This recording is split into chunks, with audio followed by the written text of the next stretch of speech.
আসসালামু আলাইকুম সকল দেশবাসী, সবাই কেমন আছেন?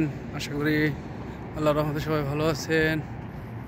আমি এখন মার্কেটে আসছিলাম, অনেক সামান নিয়েছি। আজকাল যে কারণে আসলে ভিডিওতে আসা, আজকাল মানুষকে টাকা পয়সা দিয়ে বিশ্বাস করতে নেই, কারণ টাকায় মানুষকে শত্রু বানায়। এই দুনিয়াতে ভালো মানুষ এখন কমই আছে।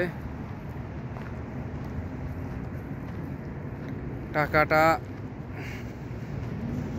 অনেকেই ধার চায়, ধার দেওয়া হয়। মাস শেষ আসলে তার কাছে চাওয়ার গেলে মুখটা হয়ে যায় কালা।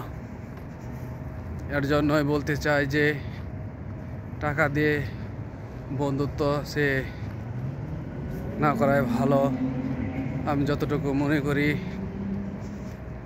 টাকা আপনার কাছে থাকবে, আপনার হেফাজতে থাকবে। টাকা অন্য মাসের কাছে টাকা কোনো সময় দিবেন না, কারণ টাকা দিলে ধরা খাবেন। আজকাল মানুষের বিশ্বাস নেই। ধন্যবাদ, ভালো থাকবেন। আমি সুপার মার্কেটে গিয়েছিলাম।